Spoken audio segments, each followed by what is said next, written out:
اور یہ جو ان کی ڈیٹیل ججمنٹ ہے سپریم کورٹ کی، اس کے اندر یہ لکھا کوٹ کیا ہوا ہے. تو اب جب وفاقی حکومت کہہ چکی ہے، آن دا ریکارڈ کہہ چکی ہے کہ ہم جی این آر او کو اللیگل سمجھتے ہیں، تو اب پرائم منسٹر صاحب کو کیوں بلوا رہے ہیں؟ دیکھیں جی، میں بالکل ابھی صاف سی بات کرتا ہوں. صدر صاحب آلریڈی کہہ چکے ہیں کہ ہم نے اس پہ عمل نہیں کرنا. ٹھیک. عدلیہ جو ہے وہ اپنے فیصلوں کا عمل درآمد ایگزیکٹو ہی کے ذریعے کر سکتی ہے، اور پارلیمان بیچ میں خاموش کھڑی ہے. اور جس طرح 65 سالوں میں ہوتا رہا ہے، یا تو جو تیسری قوت ہے یا اس کو موقع دے، لیکن اس کی ذمہ داری پھر پارلیمان پہ بھی ہوگی کہ پارلیمان بھی خاموش کھڑی ہے اور پارلیمان کی کولیشن پارٹنرز بھی ان کے ساتھ کھڑے ہیں، اور ایک سپریم کورٹ کا فیصلہ ہے اس پہ ایگزیکٹو جو پارلیمان کو ذمہ دار ہے وہ عمل نہیں کر رہی. فیصلہ دیں تو صحیح. دیکھیں یہ فیصلہ میں سمجھتا ہوں بالکل صاف ہے. یہ اچھا چلیں، اچھا میں ذرا بیگ صاحب، آپ آج جو جتنے ڈیولپمنٹس ہوئی ہیں اس کے اوپر آپ کا رد عمل کیا ہے؟ دیکھیں جی، میرے طلعت کافی دوست ہیں کراچی میں، انڈسٹریلسٹ اور بزنس کمیونٹی. ان سے جب میری ابھی دوپہر کو بات ہوئی آفٹر دس ججمنٹ، وہ تو بہت سخت پریشان ہے. دیکھیں پرابلم یہ ہے کہ people were expecting some judgement today کہ بھائی رانگ اور رائٹ، یہ تو ہم گرے ایریا میں چلے گئے. اب ایک لارجر بینچ پہ چلے گئے. پوائنٹ یہ ہے کہ country is hostage for the last so many years to the courts and to the government. Economy بیٹھ گئی ہے، پاور ہے نہیں، گیس ہے نہیں، چوری ڈکیتیاں ہو رہی ہیں، مار دھاڑ ہو رہی ہے. Where is this country going to? اور پھر میں آپ کو ایک اور چیز بتاؤں بڑی انٹرسٹنگ. 10 دن پہلے مجھے جاپنیز ایمبیسڈر نے کھانے پہ بلایا تھا. مجھے کہتا ہے mister Baig, we have got 6000 Japanese companies جو جاپان سے باہر کام کر رہی ہیں. انڈیا میں 1000 ہیں، بنگلہ دیش میں 450 ہیں، پاکستان میں 25 ہیں. اور کہتے ہیں وہ 25 کے ہیڈز میرے پاس آئے ایک ہفتہ پہلے، and they want to pack up from Pakistan because of inconsistent policies, because of corruption, and because we see that the judicial system ہمارے لیے کچھ نہیں کرے گا اگر کچھ خدا نہ خواستہ ہمارے ساتھ کوئی پرابلم ہو. یہ ایمبیگوٹی ہے. پوائنٹ یہ ہے کہ آپ کی نظر میں کوئی فاگ کلیئر نہیں ہوئی ہے. It's a very hazy picture. We can't leave in this ہیزینس.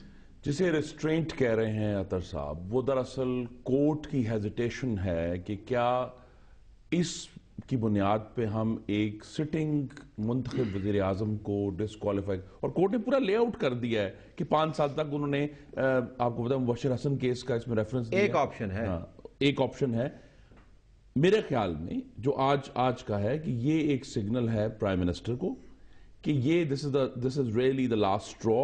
اور لارجر بینچ اس لیے فارم کرنے کی درخواست کی ہے کہ اس کی لیجیٹیمیسی، اگر یہ بینچ آج فیصلہ کر دیتا تو شاید گورنمنٹ ریویو میں جاتی کہ لارجر بینچ میں ریویو کریں.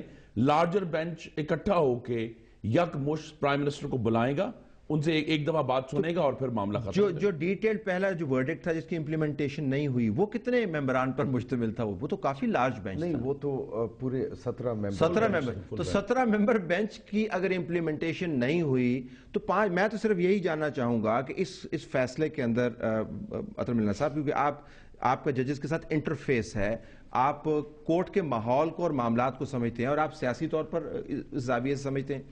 میں تو یہ جاننا چاہوں گا کہ کیا عدلیہ کو، کیا ان کو سگنل دینا ہے یا ان کو ایک آلریڈی دیے ہوئے ورڈکٹ کو امپلیمنٹ کروانا ہے؟ دیکھیں جی، میں سمجھتا ہوں کہ جو آخر میں انہوں نے کہا ہے کہ یہ آخر آپشن یہ پھر عوام اس کو امپلیمنٹ کرے یا عوام پہ چھوڑ دیں.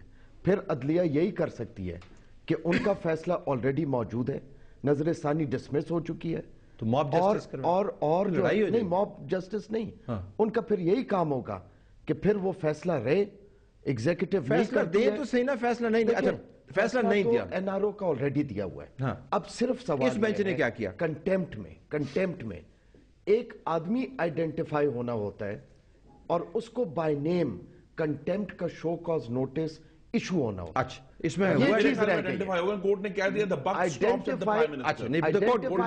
میں معذرت چاہتا ہوں، کورٹ نے یہ نہیں کہا. میں ذرا ناظرین آپ کو دکھانا چاہتا ہوں کورٹ نے کیا کہا. کورٹ نے 6 آپشنز دی ہیں، اس کا میں تمام تر ہم نے مغز ماری کر کے اس کا ایک ایسنس نکالا ہے.